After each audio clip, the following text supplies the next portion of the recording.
ele se autocontemplou, então ele gerou a própria imagem sua, que é o Filho. Por isso que o Senhor Jesus, ele é a exata expressão, a imagem real da pessoa do Pai. Tanto é que ele disse para ali Filipe, né, ali em João 14:9. Quando o Filipe então fez aquela pergunta para o Senhor: Senhor, mostra-nos o Pai e isso nos basta. O que foi que ele disse? Filipe, estou há tanto tempo com vocês. Vocês não tendes me conhecido? Quem vê a mim, vê o Pai. Então, o Senhor Jesus, ele é a imagem de Deus. Então, isso também entra em contradição com as pessoas, talvez por um falta de conhecimento da Bíblia, afirmam que nós temos a imagem de Deus desde que nós nascemos. Isso é uma mentira. A imagem de Deus é Cristo. Cristo. Então, uma pessoa só tem a imagem de Deus quando ela é habitada pelo Senhor Jesus Cristo. Porque Jesus é a imagem de Deus em nós. Então, quando nós temos Cristo, nós podemos dizer que temos a imagem de Deus. Hoje vamos analisar sobre a supremacia de Cristo na pregação, né? Então vamos ler o primeiro texto aqui, Atos, capítulo 5, versículo 42. Nós vamos ler, todas as vezes que estiver em negrito, vamos ler juntos. Quando nós lemos a palavra de Deus juntos, é para fixar na nossa mente, né? Para que ela fique fixada. Nós vamos ler e ouvir ao mesmo tempo. Então, é uma facilidade muito grande para nós fixar na mente a palavra. E não apenas na mente, temos que rogar para que o Pai desça essa palavra para o nosso coração. Senão vai ficar só no campo das ideias. Senão as nossas reuniões será mais um estudo bíblico. Então não tem nenhum significado se for apenas um estudo bíblico. Nós temos que desfrutar dessas realidades no estudo da palavra, nos apropriar de verdades que Ele tem para nós nesta manhã. É uma porção, é o pão nosso de cada dia, é Cristo, né? Não é quando Jesus falou lá, quando os discípulos pediram para que Ele ensinasse a oração, aquela oração do Pai Nosso, Ele começou dizendo: Pai nosso que estais nos céus. Mas chega uma parte que Ele diz assim: o pão nosso de cada dia nos dá hoje. Esse pão nosso é Cristo. Porque outro pão não caberia nessa oração do Pai Nosso, se Ele não havia dito lá em Mateus 6, não vos preocupeis pelo que haveis de comer, beber e vestir. Isso Ele nos daria. Então nós nem podemos pedir para Deus, no sentido do alimento material: Pai, nos dá este pão, não deixa faltar. Quando nós oramos para Deus, nunca deixar faltar, nós estamos dizendo para Deus que nós somos incrédulos. Porque Ele disse para não se preocupar com comida, bebida e vestimenta. Ele nos supriria. Então, quando nós vamos almoçar, temos aquela mesa, o café da manhã e o jantar. Graças te damos, Pai, por esse alimento que o Senhor colocou sobre a nossa mesa, porque é fruto da tua fidelidade e da tua promessa nas Escrituras, né? Mesmo nos dias maus, Ele disse que fartaria as nossas mesas. Então, a nossa oração é: Pai, nos dá mais deste pão celestial, que é Cristo. Que o que nós precisamos é dele, de mais nada, irmãos. Quando nós temos Cristo, a nossa vida, ela é totalmente satisfeita. Então, quanto mais conhecemos o Senhor, mais vamos amá-lo, mais vamos nos parecer com Ele. Quanto mais você caminha com Ele, mais você vai se parecer com Ele. No caminho com o Senhor Jesus, vamos conhecendo a Ele. Lembra de João 14,6? Eu sou o caminho. Então Ele é o caminho, nós estamos nele. Está em Cristo, está no caminho. Eu sou o caminho, a verdade. Então quanto mais nós avançamos com Cristo neste caminho, mais vamos conhecendo esta verdade. E essa verdade vai nos libertando. O caminho, a verdade e a vida. E mais vida de Cristo vai sendo formada em nós. Percebe? Que o cristianismo, ele é um avanço à maturidade.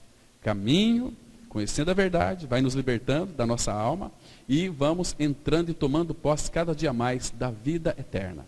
Porque, irmãos, um detalhe muito importante que quero dizer para vocês.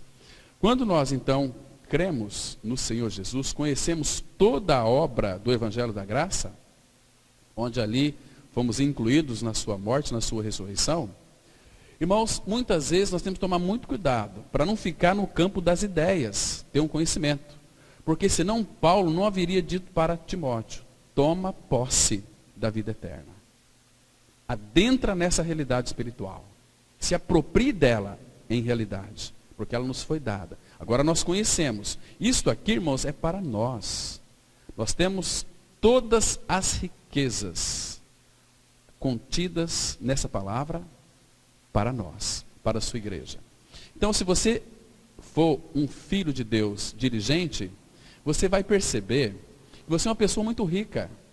Você é rica de amor, rica de paz, rica de alegria, rica de santidade. Você tem tudo que você precisa na pessoa de Cristo. Fora de Cristo, você não tem absolutamente nada. Aí você vai procurar alguns mecanismos para satisfazer a dor da sua consciência. Às vezes você vai procurar na religião, né?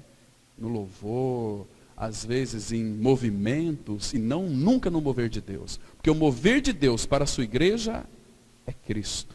O que Ele tem para nós é Cristo. E em Cristo, irmãos, se vocês lerem Colossenses 1, versículo 16 e 2:9, vão perceber que em Cristo, nele habita corporalmente toda a plenitude da divindade. Habita na pessoa de Cristo, irmãos, toda a plenitude da divindade. E nele, Paulo fala em Colossenses, nele, em Cristo, nós estamos completos. A única coisa que nos completa é Cristo. Quando nós não temos essa realidade, nós vamos buscar subterfúgios.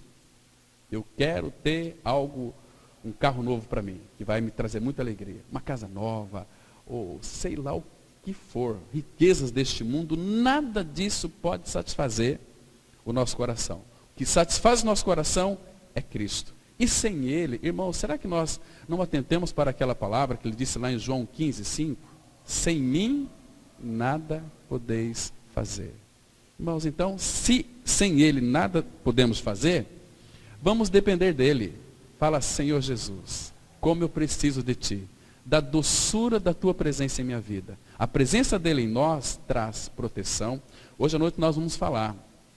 Tem, pelo menos eu separei, não vamos citar, mas tem mais de 320 versículos que afirmam que o Filho de Deus, uma vez regenerado, salvo, ele não perde a salvação.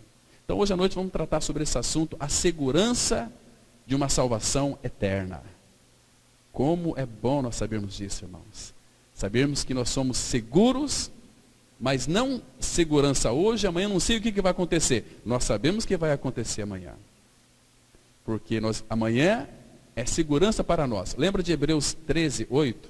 Jesus Cristo ontem, hoje e eternamente, e para sempre. Jesus Cristo ontem mostra que a malignidade do nosso pecado foi perdoada na cruz em Cristo, foi crucificada com Cristo. Então, o nosso passado é um passado perdoado. O nosso presente é um presente protegido pelo Senhor. E nós temos um futuro garantido. 1 João 5,13, a palavra fala assim: estas coisas vos tenho dito para que saibais que tendes a vida eterna, a vós outros que credes, que estão unidos a Cristo. Vocês já têm a vida eterna quando cremos no Senhor.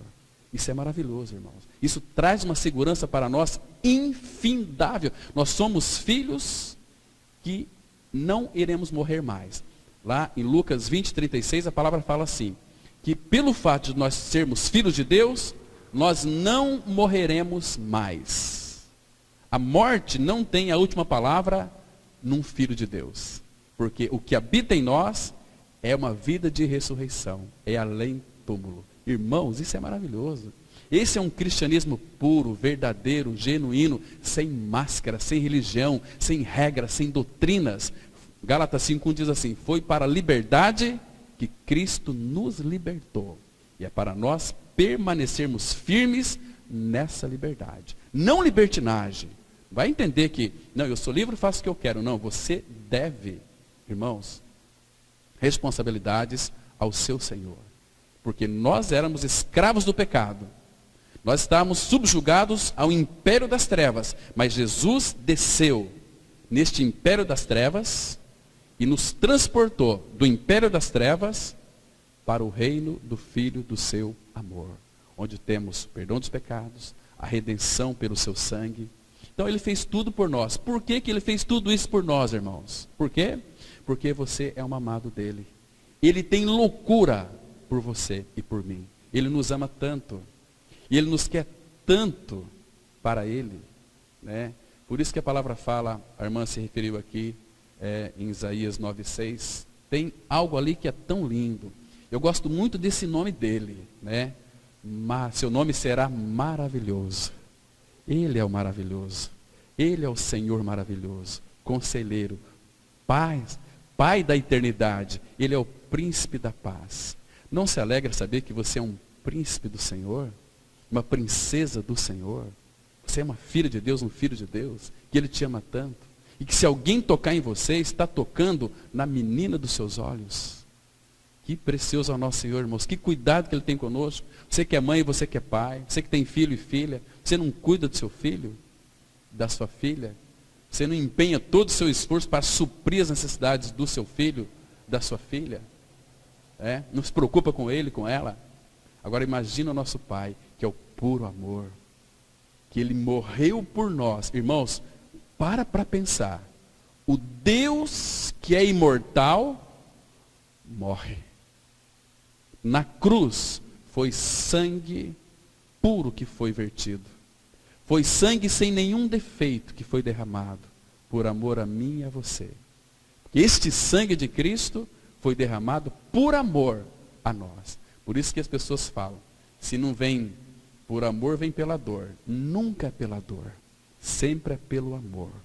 Nós que nos entramos em circunstâncias tão complicadas, nós que trazemos dor para nós mesmos, mas Cristo veio com seu amor para nos resgatar. Irmãos, Ele é tão maravilhoso. Então nós vamos ver hoje um pouquinho da supremacia da pessoa de Cristo, né? Vamos ler então Atos 5, versículo 42, que diz assim: E todos os dias no templo e de casa em casa não cessavam de ensinar e de pregar Jesus o Cristo. Vamos ter uma palavra de oração pedindo que o Espírito Santo nos oriente nessa reflexão. Amado Pai, que privilégio para nós poder adentrar no Santo dos Santos, pelo novo e vivo caminho que Cristo nos consagrou, isto é, pelo véu, pela sua carne.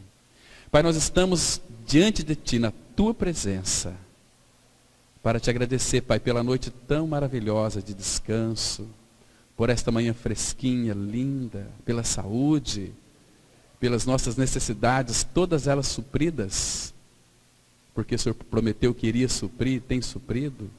Obrigado pelos nossos lares, pelos nossos trabalhos. Obrigado pela liberdade que o Senhor nos dá em nos reunir como igreja do Senhor. Pai, nesta manhã, abre o nosso entendimento para compreendermos as Escrituras. Nos dá sabedoria para compreendermos o que Tu dizes na Tua palavra. Pai, repreenda toda ação maligna que se levanta contra o Teu conhecimento. Para que a única voz a ecoar nesta manhã seja a voz do Teu Espírito Santo, usando os nossos lábios, usando os nossos ouvidos. Para que essa palavra, Pai, não caia de uma forma que venha gerar dúvidas incompreensivelmente. Pai, mas que possamos entender a Tua palavra e crer e descansar na suficiência do Cordeiro, da supremacia da pessoa de Cristo. Em nome dele nós oramos. Amém. Irmãos, quando nós nascemos de novo, é colocado dentro de nós uma coisa chamada fé. O que é fé? Fé é uma pessoa, é Cristo. A palavra fala em Hebreus 12 que Jesus, Ele é o autor e consumador da fé. Então, Ele é uma fé. E a fé é quando nós estamos ligados a Cristo. Hebreus 11:1 define para nós fé. Fé é o firme fundamento das coisas que se esperam e a convicção de fatos que não se veem. Então, fé é crer naquilo que você não vê, mas na palavra. Entende? Às vezes as pessoas falam, mas eu tenho uma grande fé. Isso não existe. Fé demais não cheira bem. Não. Fé grande é quando eu tenho, habitando no meu interior, um Cristo formado. Um grande Cristo. Irmãos, e que Cristo nós temos, irmãos? Ele é a nossa vida. Não apenas a nossa vida. Ele tem que ser, em nós, também o nosso viver. Tem que ser os nossos procedimentos, a nossa fala, os nossos ouvidos, os nossos olhos. Em que nós temos colocado os olhos? Irmãos, o que nós temos falado no dia a dia? Será que o nosso falar, as pessoas, quando nos ouvem, elas identificam o falar de Cristo em nós? Será que elas têm essa visão de nós? Elas veem Cristo em nós? Elas veem Cristo nas nossas atividades? No meu trabalho, lavando louça, seja lá viajando, seja lá no meu trabalho, na minha empresa, será que as pessoas enxergam em mim a pessoa de Cristo? Será que, irmãos, muitas vezes nós somos tentados a levar vantagens em muitas coisas. As tentações, elas passam diante de nós todo o tempo, entende? Agora, será que nós temos nos apropriado disso, achando ou fazendo com que a nossa mente pense, ou nós queremos nos convencer que aquilo seja uma bênção de Deus? Ele sempre vai nos provar.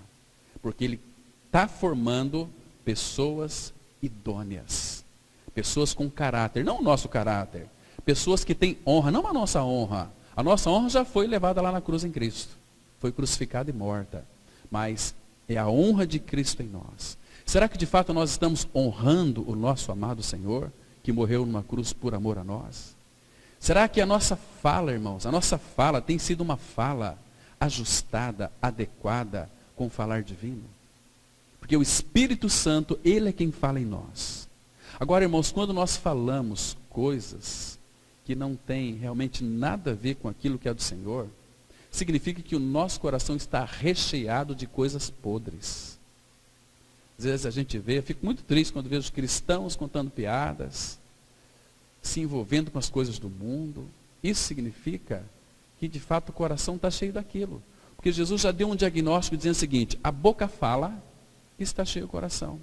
Um coração que está cheio de Cristo, cheio da palavra, não vai falar outra coisa a não ser a palavra, a não ser Cristo. Por isso que Paulo fala: a vossa palavra seja sempre agradável, temperada com sal. Entende? Irmãos, quando nós falamos coisas que para agradar o mundo, as pessoas, lisonjear as pessoas, nós estamos enganando a quem? A nós mesmos. Percebe? Significa que nós não temos uma realidade. Então nós temos um Cristo habitando em nós, é um Cristo muito sério. Porque Deus é muito sério. Ele deu o seu Filho para morrer numa cruz por nós, para nos libertar do nosso pecado, porque Ele nos quer para Ele. Irmãos, você acha que isso aqui não é muito sério? É muito sério. Então, a fé do Filho de Deus é uma fé que é perseverante. Estamos vivendo dias de apostasia, irmãos. Dia de esfriamento espiritual. As pessoas não querem o Senhor. As pessoas querem ser religiosas. As pessoas querem buscar aquilo que Deus tem para elas. Eu vou no templo buscar a minha bênção.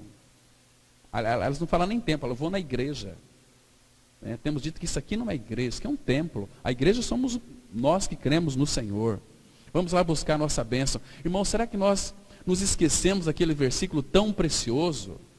Temos que lembrar sempre dele. Quando você sentir que parece que foi esquecido, que ninguém se importa com você, até mesmo Deus não te abençoa, Deus vem e diz para você, Efésios 1:3, bendito Deus e Pai de nosso Senhor Jesus Cristo, que nos tem abençoado com toda sorte de bênçãos espirituais nas regiões celestiais em Cristo. Ou seja, Deus colocou as suas bênçãos em Cristo. Agora, onde é que está Cristo hoje? Se Cristo é a nossa vida, se Cristo de fato é a nossa vida, você e eu somos abençoados com toda sorte de bênçãos, a ponto de Paulo escrevendo aos Coríntios dizer que para nós não falta nada. Não falta nada. Entende, irmãos? Nós temos tudo. Então, Cristo, Ele é o nosso começo. Cristo é o começo, Ele é o meio e o fim. Lembra quando Paulo, ele escreveu aos Filipenses 1:6? Aquele que em vós começou a boa obra, há de completá-la até o dia de Cristo? Irmãos, por que Ele vai completar essa obra até o dia de Cristo? Aquele que começou. Porque ele é o alfa. E ele vai completar por quê? Porque ele é o fim. Eu sou o alfa e o ômega. Então aquele que começou, ele vai completar esta obra em nós. Entende? Agora, se nós somos filhos de Deus e nos tornarmos negligentes, ele vai nos corrigir. E a correção de Deus é muito dura. A palavra fala assim que Deus açoita todo aquele que recebe como filho. Ele bate. A correção de Deus é muito dura para com seus filhos. Por quê? Porque ele nos ama. Mas ele não se agrada em corrigir os seus filhos com dor. Está entendendo, irmãos? Mas a única maneira, agora como filhos, né, ele precisa nos disciplinar. E a disciplina, diz Hebreus 12, é para que nós sejamos participantes da sua santidade. Entende, irmãos? Então, graças ao Senhor que ele começa, ele também termina. E o que é maravilhoso saber, eu sempre me encanto com essas reflexões, com essas palavras assim, que Cristo é a vida do cristão. Irmãos, nós não tínhamos vida. Efésios 2:1 fala assim, ele vos deu vida, estando vós mortos em delitos e pecados. Então, ele nos deu vida. Cristianismo sem vida se torna um formalismo religioso. Eu pertenço à igreja A, B ou C, mas não pertence ao corpo de Cristo. Não pertence a ele. Né? Então, a supremacia de Cristo, o que significa essa palavra supremacia? Supremacia. É uma superioridade completa, porque Cristo ele é completo, ele é pleno em todas as coisas. Ele é pleno na pregação, ele é pleno nos seus ofícios, tudo que ele realizou, ele fez de uma forma perfeita. Tanto é que a obra da salvação na cruz em Cristo não precisa, irmãos, de retoques humanos. Foi perfeito, temos que crer então, porque ele é perfeito. E agora, dia a dia, nós levando sempre no corpo o morrer de Jesus, a vida de Cristo vai se manifestando em nós. Não tem outra maneira de haver manifestação da vida de Cristo, a não ser que nós levamos o nosso morrer dia a dia, para que a vida dele se manifeste também em nossa carne mortal. Olha que interessante o texto básico aqui. Todos os dias, então era um povo perseverante. Todos os dias, não apenas no templo, mas de casa em casa. Eles não cessavam de ensinar e de pregar Jesus, o Cristo. Era constante. O apóstolo Paulo, ele escrevendo, irmãos, para Timóteo, ele diz assim, 2 Timóteo 4, versículo 2. Pregue a palavra. Insta. Quer seja oportuno, quer não. Ou seja, a tempo, a fora de tempo. Por quê? Porque haveria um tempo em que as pessoas não suportariam a sã doutrina. Eles escolheriam para si mestres segundo os seus próprios desejos. Então, eu quero ser uma pessoa muito rica e ter prosperidade, então eu tenho um pregador de prosperidade. Então eu vou para lá. Né? Irmãos, se esquece que na pessoa de Cristo, existe nele todos os tesouros da sabedoria e do conhecimento. Neles estão ocultos. E quando nós não acolhemos este amor da verdade para sermos salvos, a palavra fala, 2 Tessalonicenses 2:9, que aqueles que não acolheram o amor da verdade, o próprio Deus envia para essas pessoas a operação do erro, para que elas creiam na mentira. Elas sejam julgadas, condenadas, sejam apartadas de Deus para todo sempre. Por quê? Porque nunca quiseram o Senhor, quiseram as coisas dele. Hoje, irmãos, as pessoas não querem a palavra, não querem o Senhor. É tempo de apostasia, graças ao Senhor, porque esses últimos dias seria marcado por apostasia. E apostasia, este esfriamento, virar as costas para o Senhor e a sua palavra, é indício da volta de Cristo. Mas para aqueles que são perseverantes, o Senhor abreviou esses dias, porque até para aqueles perseverantes, se o Senhor não tivesse abreviado, antecipado, nós também poderíamos ser levados juntamente com esse mundo, como que se dá uma descarga, vai tudo embora. Mas ele abreviou esses dias, porque é um povo, irmãos, que tem se dobrado o joelho diante do Pai e clamado a sua misericórdia. Misericórdia pela sua igreja. Misericórdia para que o Pai forme o caráter de Cristo em nós. Irmãos, isso é tão precioso. Então, louva a Deus por aqueles irmãos e irmãs que têm um ministério precioso de oração. De oração. O Pai está buscando homens e mulheres para se colocar na brecha, para clamar pela vida da sua igreja. Não é clamar pelo mundo, irmãos. Nem mesmo o Senhor clamou pelo mundo, clamou por aqueles que haveriam de crer nele, através da palavra do Pai. Temos que se preocupar em salvar o mundo. O Senhor tem os seus no mundo que irão crer. Então, irmãos, nós vamos avançar um pouquinho aqui.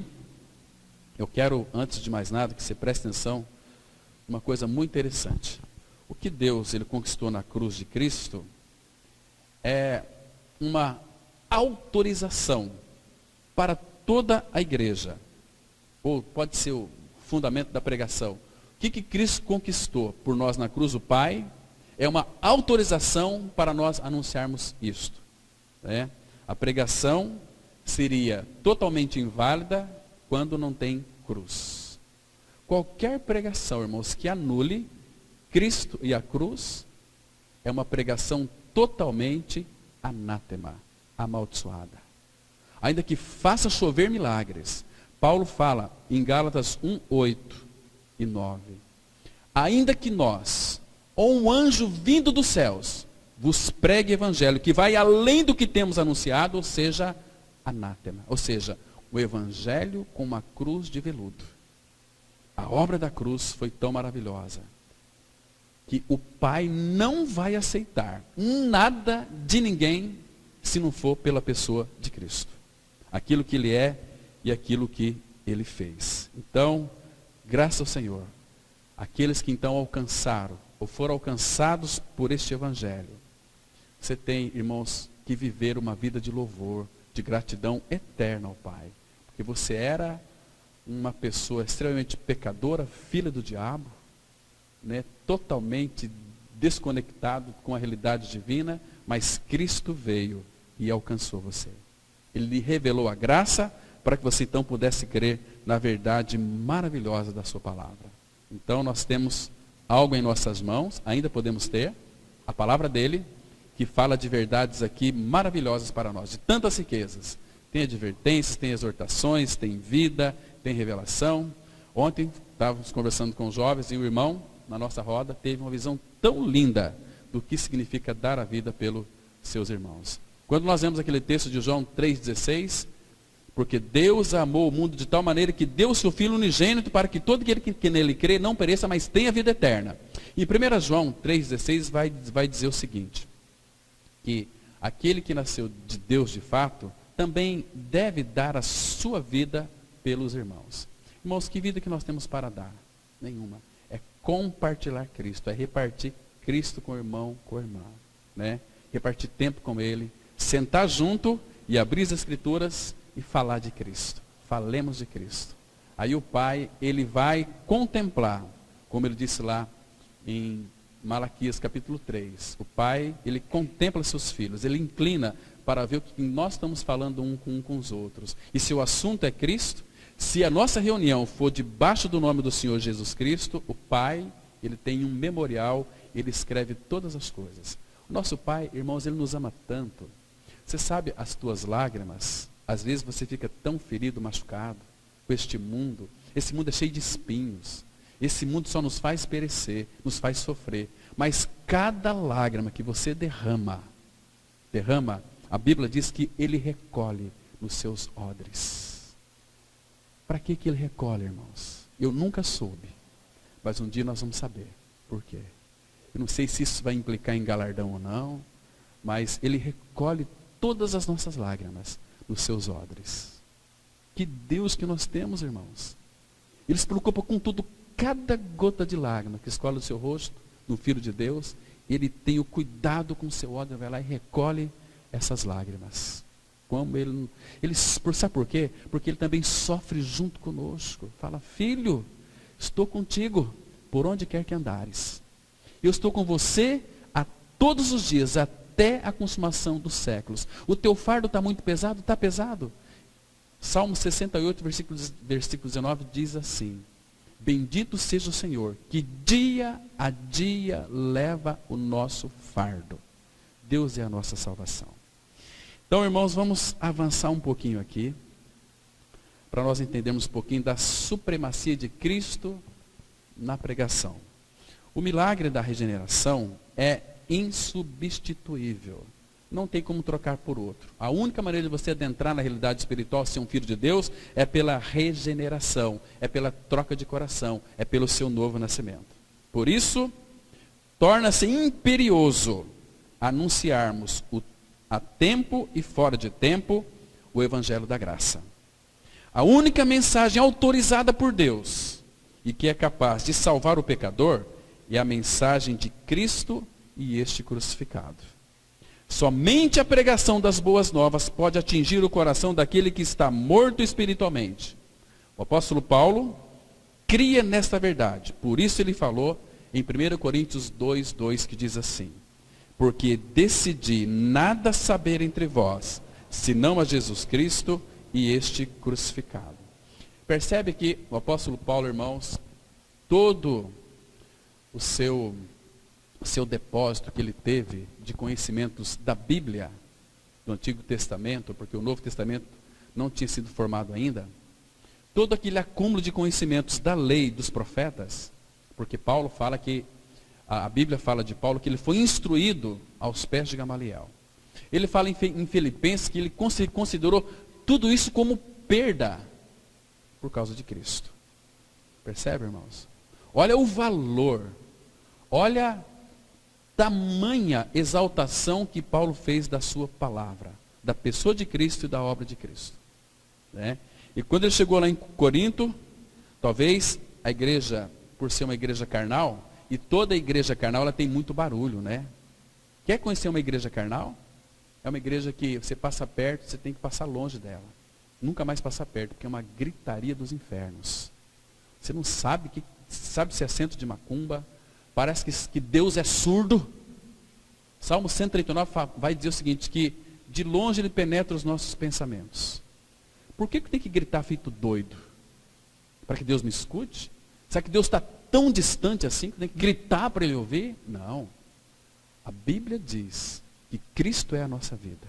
Quando eu creio que eu estou crucificado com Cristo, eu estou morto com Cristo e por isso vivo não mais eu, mas Cristo vive em mim.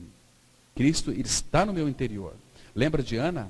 Ana, ela orou lá em 1 Samuel 1, versículo de 8 a 11, que ela só movia os lábios, porque ela orava ao Senhor no seu coração.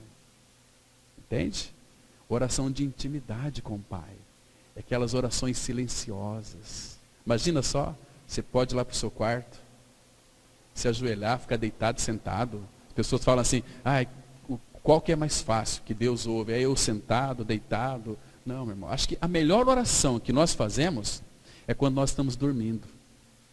Porque no Salmo 127 fala assim, que aos seus amados, Ele o dá enquanto dorme. Porque nas nossas orações nós falamos muitas besteiras, que não tem nada a ver. Mas o Pai escuta. Nós temos que aprender a orar com sabedoria, a orar segundo a vontade do Pai. Pai, isto aqui é da tua vontade? Eu vou fazer algo, Pai, isso aqui é da tua vontade? Pai, o Senhor quer que eu faça isso? Não, mas nós vamos fazendo. Depois nós quebramos a cara, né? Ah, Senhor, aí tem ai, né? Mas a oração tem que ser antes, Pai. Estou aqui, é por tua causa. Eu devo fazer isso, Pai. Devo comprar aquela casa, devo comprar aquele carro, devo fazer isso, devo fazer aquilo. Mas o problema é que muitos vai perguntar para o pastor. Irmãos, misericórdia. Pastor não está acima de ninguém, nós somos irmãos em Cristo Jesus. Né? Quando alguém vem perguntar, pastor, eu quero fazer um negócio, o que você acha? Olha, eu não acho nada. Vai perguntar para Deus, para o Pai. Ele vai saber o que você tem que fazer. Né? Mas pare de depender de homens. Mas vamos orar juntos para saber a vontade do Pai? Amém. Vamos orar juntos. Isso são orações sábias. Né? E sejam poucas as tuas palavras. Muitos pensam que é por orar demais que serão ouvidos. Não. É por orar especificamente, objetivamente ao Pai. Pai, é sobre isso, sobre aquilo, em nome de Jesus, amém. Pai, eu quero te conhecer. Pai, se revela a mim. Aí você passa tempo ali com Ele, conversando com Ele. Às vezes só contemplando Ele, a doçura dele. Irmãos, lembra de Moisés quando subiu aquele monte para falar com o Pai? 40 dias e 40 noites. Quando Moisés desceu, irmãos, como é que estava a face dele? Brilhava. E Moisés nem percebeu. Irmãos, quando a gente vai para o quarto, na nossa oração, sozinho com o Senhor, irmãos, imagine como fica o nosso interior. Experimentem isso, irmãos. Não percam tempo. Às vezes nós ficamos tão agitados, e o que eu faço? Não, vai para o quarto. Prostra-se diante dele, ora ao Pai. Você vai sair do quarto ali recompensado. Você vai sair do quarto edificado, alicerçado, cheio do Espírito Santo de Deus, cheio de Cristo, cheio do Pai. Você vai tomar uma decisão adequada, porque você sabe qual que é a vontade dele, porque ele já te falou ali no quarto. Por isso que ele fala assim, o que é falado para você ali no oculto, proclame aos eirados da casa. Pensa que para nós virmos aqui à frente, é tão fácil vir aqui na frente e poder pregar a palavra, né? Irmãos, mas isso leva um grande tempo diante do Senhor. Nós nos desgastamos. Não porque pensa que é profissão, não é profissão, é prazer poder conversar com o Pai. Hoje estava conversando com a minha esposa, falou que queria levantar até mais cedo, né, para ter mais tempo com o Senhor, de oração. O telefone não toca, é um silêncio gostoso. Ai, que delícia que é. Chega assim, Pai, obrigado porque tu me ouves. E Ele está ali perto de você, junto de você, no seu interior, falando ao seu coração. Fala, filho, porque eu te ouço. É tão bom, irmão, experimentarmos essa doçura de Cristo. Muitos não têm desfrutado de Cristo. São religiosos. Eu declaro em nome de Jesus. É poder de Deus, poder. Vamos buscar poder. Que poder que é esse que estão buscando, irmãos? Se a palavra fala que Jesus, ele disse assim em Mateus 28, 18, é-me dado todo o poder no céu e na terra. Então quem tem Cristo, tem todo o poder para perdoar, para amar os seus inimigos. Entende? O que nós fazemos com esse poder que habita em nós, irmãos? Senhor, fica aí que eu vou mostrar o meu poder, o braço da minha carne. Para com isso, irmãos. Se nós começarmos a depender dele, da suficiência de Cristo, nós vamos ser homens e mulheres vitoriosos. Então o apóstolo Paulo, chegando para aquela igreja, disse assim, não quero saber se vocês falam em línguas, não quero saber se vocês têm o dom de profecia, não quero saber se tem boa pregação, se vocês lêem muita Bíblia, se oram demais, só quero saber uma coisa. Jesus Cristo e este crucificado é o centro desta igreja? Ou não? Irmãos, por que Paulo decidiu não saber nada entre nós, senão a Jesus Cristo e este crucificado? Porque se você ler 1 Coríntios 1, 23, a palavra fala assim, porque aprove a Deus salvar os que creem pela loucura da pregação. E Paulo vai dizer, 1 Coríntios 1, 21, que nós pregamos a Cristo crucificado. A pregação é essa. Não só edifica, como regenera, como salva, como restaura, como cura as feridas das nossa alma, as nossas amarguras profundas, porque se tem gente chato, é o crente. Cambada de gente religiosa, chato pra caramba, não tem vida de Cristo. Quando descansa na suficiência de Cristo, vai dizer o seguinte, olha, quão tolo eu fui ser dirigido pela cabeça dos homens. Nós temos que ser aquele que examina as Escrituras, como os bereanos, para ver se as coisas são de fato assim. Senão a gente vai comer gato por lebre. Igual, foi agora, estava pregando numa conferência, aí um irmão veio nos procurar, um pastor, e é o seguinte, olha, porque todo pastor religioso tem uma voz até meio cavernosa, né? Ele disse o seguinte, olha, pastor Cláudio, desse jeito, então, significa que onde vocês se reúnem, lá vocês não têm, por exemplo, curso para batismo? Eu falei, claro que não. Onde é que está escrito isso? Não, é que nós criamos em nossa igreja, né? Quem for batizar tem que fazer um curso de 2 meses e meio. Eu falei, meu Deus, que coisa, hein? Então, mas eu não concordo com o senhor, pastor Cláudio. Falei, eu creio que a Bíblia diz, né? Aí eu comentei com ele sobre o eunuco. Quando ele estava lendo o profeta Isaías, então Deus tocou em Filipe e falou, vai lá, senta com ele, prega para ele. Ele estava lendo, mas não tinha compreensão da palavra. Ele foi adorar lá em Jerusalém, mas voltando, igual são muitos que adoram um Deus que eles não conhecem. Né? Aí voltando, Filipe foi no carro com ele, aí foi e anunciou Jesus Cristo para ele. E aí então os olhos daquele eunuco foram abertos. Aí aquele eunuco disse assim, olha, eis aí água, quem impede de eu ser batizado? O que Filipe respondeu para ele? É lícito se creres de todo o coração que Jesus Cristo é o Senhor. Ele diz, eu creio. Então desceram e foram batizados. Entende? É quando se crê no Senhor, nós podemos ser batizados. Vamos fazer curso, tem que esperar um tempo ainda. Não, é quando você crê. Leia eunuco lá, peça orientação ao Senhor. Percebe? Porque às vezes nós damos muito ouvidos que as pessoas falam, irmãos. Isso aqui nos tira da centralidade. Às vezes um irmãozinho, uma irmãzinha, que não tem a mente renovada, pode levar o outro irmão a cometer enganos terríveis, por falta de conhecimento e de convicção na palavra de Deus. Então, o que me impede de eu ser batizado? Crer no Senhor Jesus Cristo.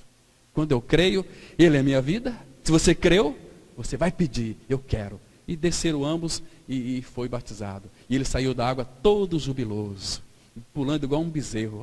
Cristo é minha vida, eu fui crucificado. Agora eu conheço o Senhor que eu adorava sem conhecer. Agora eu conheço Ele em realidade espiritual. Por isso que Cristo crucificado, meus irmãos, é a mensagem central da igreja. Mensagem central do cristianismo.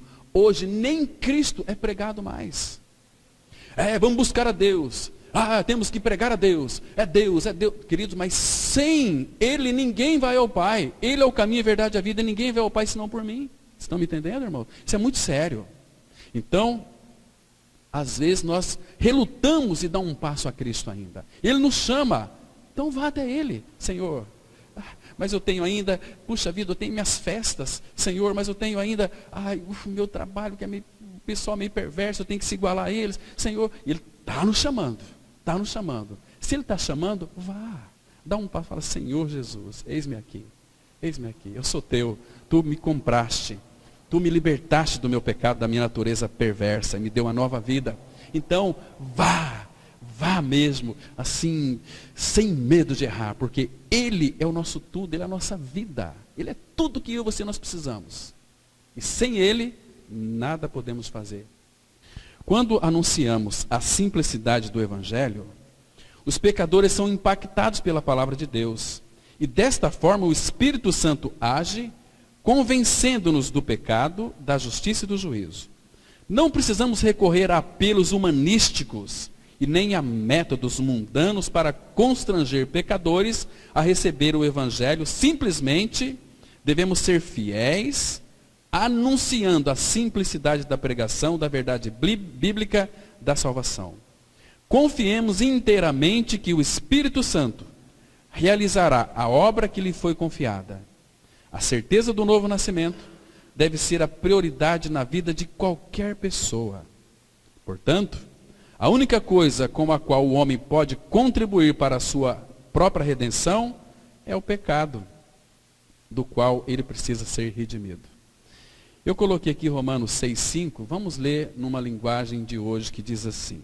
Romanos 6,5, a palavra fala assim: pois se fomos unidos com Ele por uma morte igual à dele, assim também seremos unidos com Ele por uma ressurreição igual à dele. Está vendo, irmãos, que não tem outro caminho para chegar ao Pai senão Cristo.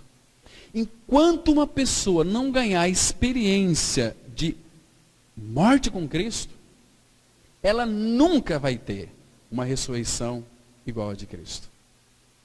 Ela pode pegar atalhos. Por aqui, eu conheço a verdade, mas vou por aqui, mas nunca vai chegar nele. Porque só tem um caminho, irmãos, é cruz. Porque se fomos unidos com Ele, por uma morte igual a dele, o que é a morte igual a dele? Ele morreu de cruz, eu tenho que crer que eu morri com Ele na cruz também? Aí sim, a palavra diz para mim, assim também seremos unidos com Ele, por uma ressurreição igual a dele. E Romanos 6,8, a palavra fala assim, ora, se já morremos com Cristo, cremos que viveremos também com Ele. Se não morreu com Ele, irmãos, esquece, você não vai ressuscitar juntamente com Ele. você vai ter uma vida totalmente equivocada com relação ao seu cristianismo. Eu sei que muitos, o próprio Pai, já enviou a operação do erro, para que eles creem na mentira. E usa a Bíblia para fazer um monte de coisas. Aí os milagres acontecem, aí é um reteté terrível, é uma emoção, é uns arrepios, é um pula para trás, um cai para trás. É uma bagunça. Bagunça terrível. E essas pessoas são impedimento para que outras pessoas se cheguem a Cristo. Entende, irmãos? Misericórdia. Um evangelho que anula Cristo e a cruz é um evangelho que pode atrair multidões. Deixa eu repetir. Um evangelho que anula Cristo e a cruz é o evangelho que atrai multidões, mas que não tem poder transformador. Por isso que você vê um evangélico, né, que está dentro da igreja 60 anos, mas nunca muda. Aquela vidinha desgraçada, miserável, aquela vidinha sem vida, e começa a ficar amargurado, nariz empinado, nunca muda, meu Deus, misericórdia. Enquanto a cruz não nos quebrantar plenamente, perfeitamente, pela operação do Espírito, vai usar a cruz, a palavra, as circunstâncias, para nos transformar à imagem de Cristo, nós vamos ser sempre religiosos. Então, por isso temos que pedir, irmão, Senhor Jesus, operas pelo teu Espírito a cruz no meu interior, né? E aceitar aquele convite dele. Quem quiser vir após mim, a si mesmo se negue. Dia a dia tome a sua cruz e siga-me. Senão, irmãos, o que te espera lá na frente é o lago que arde com fogo e enxofre. Porque você é pecador, pecadora, e se você não nascer de novo, você vai perecer eternamente. E para todo sempre, né? Misericórdia. Então, vamos avançar um pouquinho mais aqui. Em tempos em que o Senhor Jesus Cristo, tal como ele é revelado nas Escrituras, é tão pouco conhecido, não é de se admirar que também seja tão escassamente estimado e desejado, mesmo por aqueles que professam a fé cristã. Por que isto acontece? Simplesmente por causa da cegueira do homem.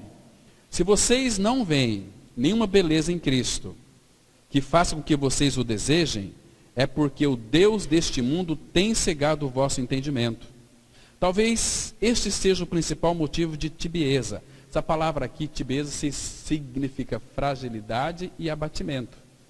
Tibieza e superficialidade da grande maioria dos cristãos professos dos nossos dias, a saber, falta de desejo ardente e anelo intenso por Cristo, que nasce de um coração que não ama apaixonadamente a Jesus. Como você pode amar a Deus? Que pergunta, né? Como você pode amar a Deus? A resposta sabe qual é? Amando o seu irmão. Vamos ler aqui 1 João 4,20, que diz assim: se alguém disser, amo a Deus, e odiar a seu irmão, é mentiroso, pois aquele que não ama seu irmão a quem vê, não pode amar a Deus a quem não vê. Está vendo aqui, irmãos? Você de fato ama a Deus? Eu amo a Deus, mas eu odeio aquela pessoa. Você é mentiroso, você é mentirosa. Aquele que ama a Deus deve também amar o seu irmão. Porque Jesus disse em João 13, 34 e 35, novo mandamento vos dou, que vos ameis uns aos outros. E João 3, 35 diz assim, nisto todos conhecerão que sois meus discípulos. Quando? Se tiverdes amor uns pelos outros. Irmãos, nós amamos a Deus? É fácil fazer o diagnóstico. Nós amamos uns aos outros, irmãos? Não é assim sair, às vezes, feito um bobão, uma bobona. Às vezes você vai em alguma comunidade pregar, né? Irmãos, eu não gosto disso. Às vezes vou num local, estou indo a primeira vez, não conheço ninguém, sei que os irmãos são cristãos ali. Olha para o seu irmão e fala que você ama ele. Como é que eu posso ser tão hipócrita, falar que eu te amo, se eu estou te vendo só agora? Tem que caminhar junto com você. Porque se você for um filho de Deus, eu vou te amar. Se você não for um filho de Deus, o que eu vou fazer com você? Né? Paulo fala assim, lá em Romanos, abra a sua Bíblia, lá em Romanos capítulo 16. Vamos ver um versículo aqui que ele é muito interessante, porque nem todos, irmãos, que se dizem que são filhos de Deus, são filhos de Deus coisa nenhuma. Né?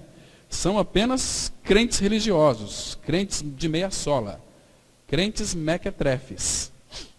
Romanos 16, versículo 17, ele diz assim, presta atenção aqui. Rogo-vos, irmãos, essa palavra aqui, rogar, significa pedir com insistência. Rogo-vos, irmãos, que noteis bem aqueles que provocam divisões e escândalos em desacordo com a doutrina que aprendestes. Afastai-vos deles. Porque esses tais não servem a Cristo nosso Senhor, e sim o seu próprio ventre. E com suaves palavras e lisonjas enganam o coração dos incautos. Afastai-vos dele. Aquele que é irmão, fala que é irmão, mas que você nota o procedimento dele que não tem nada a ver com o cristianismo autêntico e verdadeiro, afasta deles. Porque eles contaminam, sabia? Então, agora se é irmão, ame. Ame. Ainda que ele seja cheio de defeitos, nós temos que amar. E acolher aqueles que são débeis na fé. Qual o sentido desse acolhimento aqui? Coloca esses irmãozinhos que são débeis nas costas. Olha, você está com dificuldade para caminhar? Sobe aqui nas minhas costas. Eu vou suportar você, vou levar você até você descansar. Aí você pode caminhar sozinho. Porque tem muitos, é passo de gado. Né? Quando Jacó voltou para casa lá de Esaú, veio aquele monte de gente. Nós temos que ir rapidinho. Não. Jacó falou o seguinte, olha, eu vou junto com o povo que está aqui atrás. E porque eram mulheres que tinham gerado filhos, andando bem devagarinho, a passo de gados e Jacó junto com eles ali. Entende? Assim tem que ser, irmãos. Se você quiser ficar, você fica. Eu vou na frente. Não. Você está com dificuldade. Eu não vou deixar meu irmãozinho aqui. Como aquele soldado. 2 amigos cristãos que foram para a guerra. E aí naquela grande batalha, eles pediram para que retornasse para o acampamento, retornaram, aí falou, cadê o meu amigo? Ele ficou, acho que foi ferido. Eu vou voltar lá, o sargento, você está louco, você vai morrer. E ele foi, não deu nem ouvido. Chegou lá, viu o amigo dele lá ferido, quase morrendo. Meu amigo, como é que você está? Ele disse assim, olha, eu sabia que você viria. E morreu. Gente, que coisa mais preciosa. Isso é amor. Amor, estava se doando por aquele seu amigo. Entende, irmãos? Essa palavra amigo, quando Jesus nos chama de amigo, é de amor. É de amor. Eu amo vocês. Vocês são meus amigos, por quê? Porque eu amo vocês. É um Jesus tão maravilhoso, irmãos. Que prova maior ele poderia nos dar, morrendo por nós numa cruz. Quanto sofrimento ele passou naquela cruz ali, irmãos, por causa do meu e do seu pecado. E nós vivemos uma vida cristã tão negligente, né, irmãos? Puxa vida, hoje muitos irmãos poderiam estar aqui, né? Não, hoje está um dia gostoso, vou dormir até mais tarde. Meu Deus, cuidado com o sono. A palavra fala assim, é hora de despertar do sono. Desperta, porque o dia está se aproximando, né? Então, queridos, amamos ao Pai. Olha, e tem também aqueles que têm os lábios assim melosos, né? Aqueles irmãos assim que chegam assim, falando coisas bonitas, gostosas, mas o coração não foi trocado. Cuidado com eles, irmãos. Quer ver? Deixa eu mostrar um texto para vocês. Abra lá em Provérbios capítulo 26. Provérbios 26, versículo 23. Então é bom nós verificarmos o que a Bíblia diz a respeito desse tipo de pessoas. Para nós avançarmos um pouquinho mais aqui. Provérbios capítulo 26, versículo 23. Preste atenção aqui, irmãos. Olha que texto bastante ousado, que faz uma exortação bastante oportuna para nós. Provérbios 26, 23, a palavra fala assim: como vaso de barro coberto de escórias de prata, como vaso de barro coberto de escórias de prata, assim são os lábios amorosos e o coração maligno. Olha o 24. Aquele que aborrece, ou aquele que odeia, dissimula com os lábios, mas no íntimo encobre o engano. Quando te falar suavemente, não te fies nele, porque 7 abominações há no seu coração. Está vendo aqui? Cuidado com gente melosa. Porque tem uma menininha lá no Paraná, ela vai até ouvir essa mensagem aqui. Ela está grandinha, tem 7 ou 8 anos.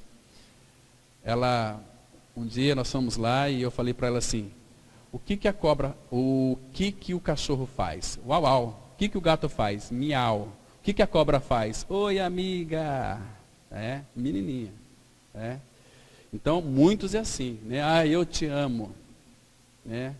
E eu quero ter comunhão com você. Muitos não é comunhão, é comunhão, né? A unha nas nossas costas. Finca lá, isso é comunhão, não é comunhão. Então temos que notar bem essas pessoas. Né? E nós temos o discernimento, irmãos. Temos o Espírito Santo de Deus que vai nos mostrar para nós. Agora, se você quiser cair nessa, você cai. Né? Então, vamos avançar um pouquinho mais aqui. Há muitas áreas em nossas vidas que precisam do tratamento do Senhor. No entanto, Ele requer de nós que obedientemente nos rendamos a Ele. Sem uma completa entrega, jamais desfrutaremos da boa, agradável e perfeita vontade de Deus. Caso contrário, a nossa experiência sempre será de altos e baixos, ora gozando das alegrias do céu, ora aprisionado no lodo da murmuração, que é a sinfonia predileta do inferno. Murmuração. O que é murmuração, irmãos? Você sabe qual que é o significado de murmuração? O significado de murmuração significa assim: quando você murmura, você está dizendo algo diretamente para Deus assim: Deus, você está errado. Quando você reclama, quando você murmura, você está dizendo que Deus está errado. Você está se colocando maior do que Deus. É que você, todo murmurante é um descontente. Vamos ler aqui?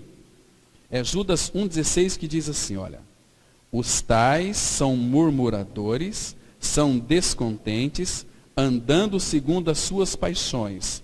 A sua boca vive propalando grandes arrogâncias, são aduladores dos outros por motivos interesseiros.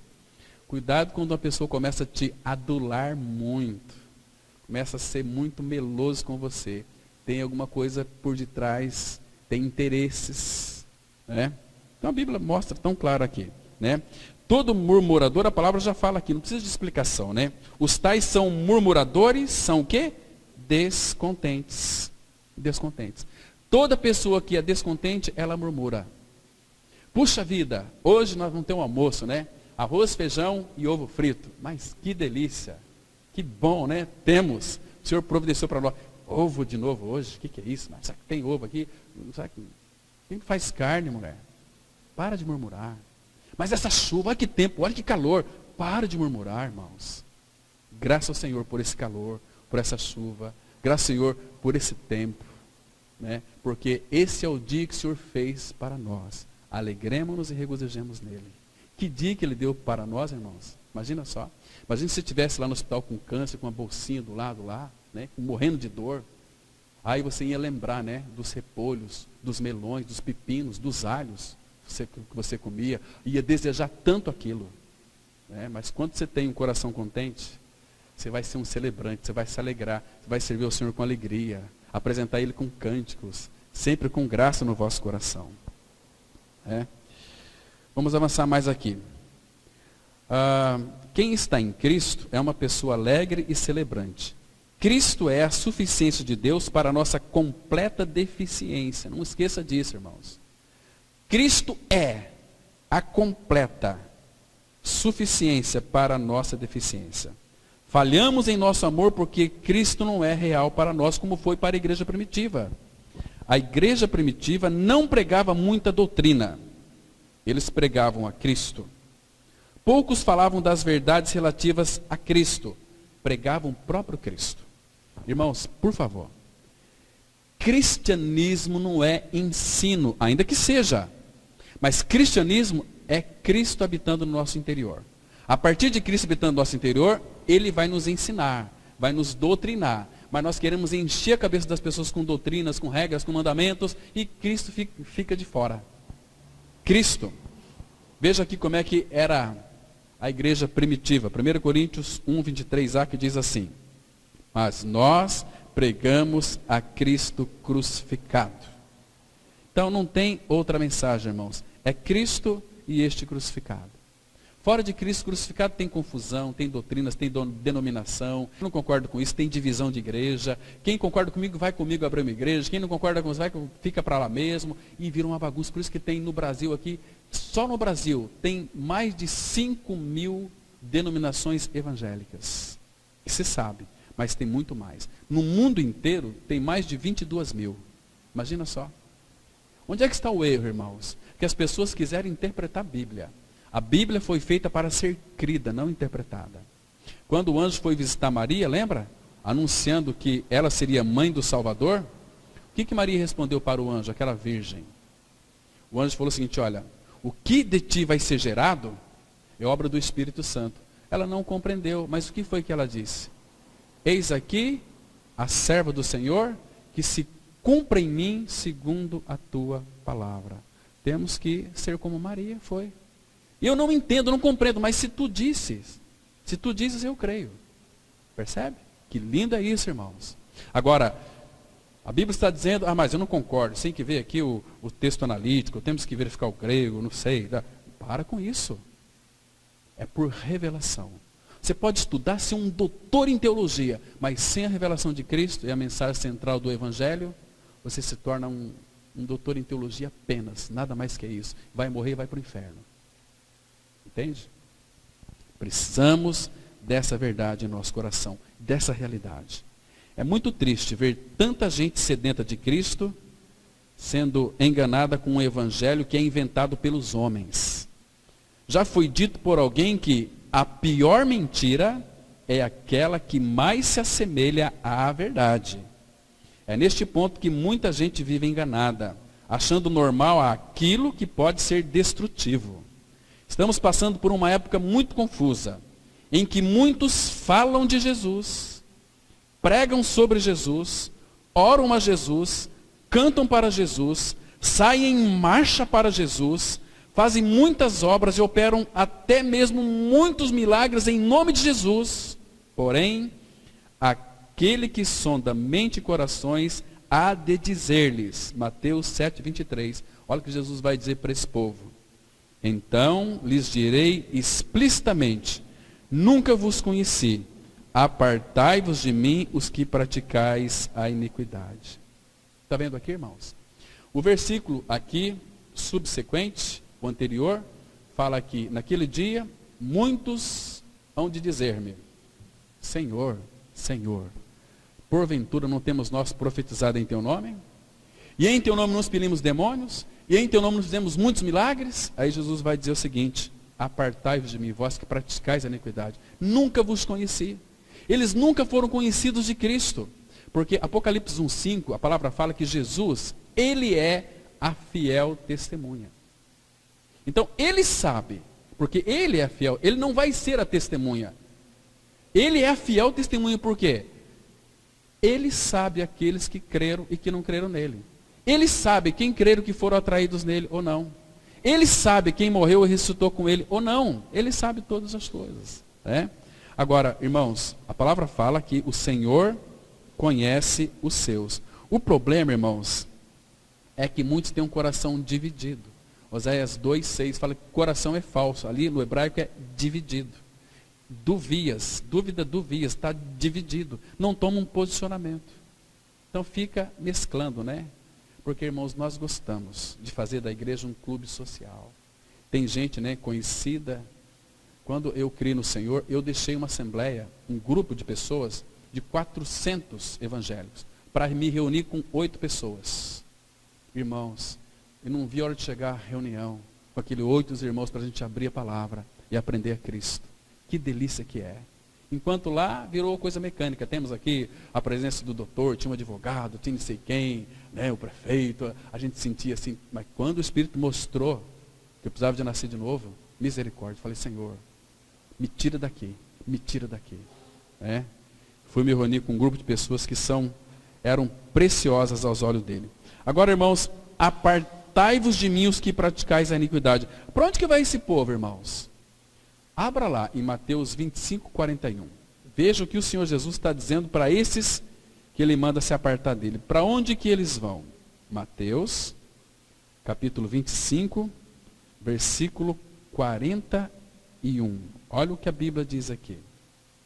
Isso aqui se refere àquele dia, irmãos. Que dia vai ser aquele? A palavra fala assim, então, Mateus 25:41.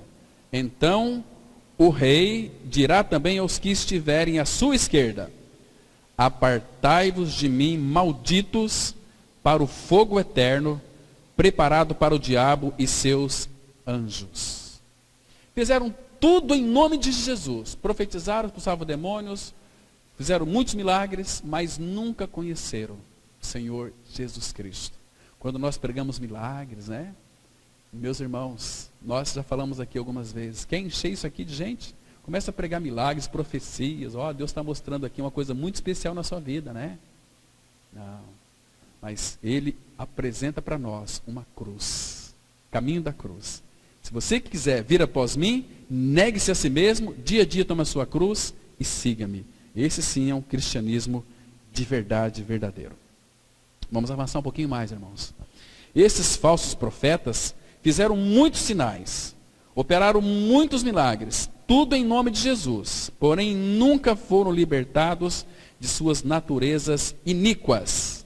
Nunca nasceram de novo, nunca tiveram um relacionamento íntimo e particular com o Senhor. E tanto que engana, quanto os que são enganados, possui o mesmo senso de responsabilidade, pelo que também Cristo diz em Mateus 15:14. Deixai-os, são cegos, guias de cegos. Ora, se um cego guiar outro cego, cairão ambos no barranco. Irmãos, guias cegos. Tem bastante guias, né? Mas cegos, sem nenhuma realidade. Agora, irmãos, o que o povo deseja? É ser enganado. O povo tem prazer em ser enganado. Vamos ler aquele texto que nós conhecemos, muito interessante. Jeremias, capítulo 5. Abra lá no versículo 31. Jeremias 5, verso 31. Vai mostrar o que o povo deseja, o que o povo aprecia, o que o povo gosta. Jeremias, capítulo 5, versículo 30 e 31. Vamos ler com bastante cuidado e guarde bem isso aqui. Então, eu sei que existem muitos que gostam de ser guiados por esses cegos. A palavra fala assim, olha. Versículo 30, Jeremias 5, 30 e 31. Coisa espantosa e horrenda se anda fazendo na terra. Ele vai explicar o quê? Os profetas profetizam falsamente. E os sacerdotes dominam de mãos dadas com eles. Olha o que parece aí agora. E é o que deseja o meu povo. Está vendo? Porém, que fareis quando estas coisas chegarem ao seu fim? Então, eles profetizam falsamente, sacerdote e profeta. Mas é o que deseja o meu povo, diz o nosso Senhor. O povo gosta, né, de visão, revelação. Ai, Deus está revelando, Deus está me mostrando. Irmãos, misericórdia, até quando a gente vai cochear em dois pensamentos? Até quando? Volta aí um livro antes, Isaías capítulo 9. Estou lembrando aqui de um texto. É Isaías 9, versículo 13. Isaías 9, verso 13. A palavra, ela diz assim, olha só, Isaías 9, versículo 13. Todavia, presta atenção, todavia este povo não se voltou para quem o fere, nem busca o Senhor dos exércitos. Pelo que o Senhor corta de Israel a cabeça e a cauda, a palma e o junco no mesmo dia. O ancião, o homem de respeito, é a cabeça. O profeta que ensina mentiras é a cauda. Porque os guias deste povo são enganadores, e os que por eles são dirigidos são devorados. Caí no barranco. Pelo que o Senhor não se regozija com os jovens dele, e não se compadece dos seus órfãos e das suas viúvas, porque todos eles são ímpios e malfazejos, e toda a boca profere doidices. Com tudo isto, não se aparta sua ira, e a mão dele continua ainda estendida. Meus irmãos, apesar de tudo, ele ainda quer que eles voltem. Mas eles querem o engano, fica no engano. E neste engano, muitos vivem enganados por algumas práticas religiosas. Eles dizem, mas lá eles pregam a Bíblia, lá o pastor fala do novo nascimento. Naquela igreja se prega o evangelho. Minha mãe foi lá e saiu curada. Eu fui lá e minha vida mudou. Lá tem um grande homem de Deus, etc. Não é assim, irmãos? E é com a Bíblia na mão e falando em nome de Jesus, presta atenção aqui. E é com a Bíblia na mão e falando em nome de Jesus que as maiores heresias se propagam. É por isso que os que são de Cristo estão crucificados. Gálatas 5:24 diz assim: e os que são de Cristo Jesus crucificaram a carne com as suas paixões e concupiscência. Tão claro para nós, irmãos. Então, Cristo, ele tem a supremacia na pregação também. Uma vez que essa pregação é autorizada pelo Espírito do Senhor. Qual que é a mensagem? Cristo e a sua cruz. Amém. Vamos orar. Pai Santo, muito obrigado pelo tempo que passamos aqui, diante de Ti, ouvindo a Tua palavra, Pai. Tua palavra nós sabemos que não volta para Ti vazia, mas ela faz aquilo que lhe apraz. E ela prospera para a qual foi designada. Obrigado, Pai, por esse tempo. Abençoa a Tua palavra que foi evangelizada, que ela encontre guarida em nossos corações. Nós entregamos esse tempo nas Tuas mãos. Pedimos, ó Pai, que o Senhor nos abençoe, como já fomos abençoados com a Tua palavra. Abençoar no sentido que essa verdade possa ser imprimida pelo Teu Espírito em nossos corações e gerar cada vez mais vida e anelo pelo Senhor. Em nome de Cristo nós oramos. Amém.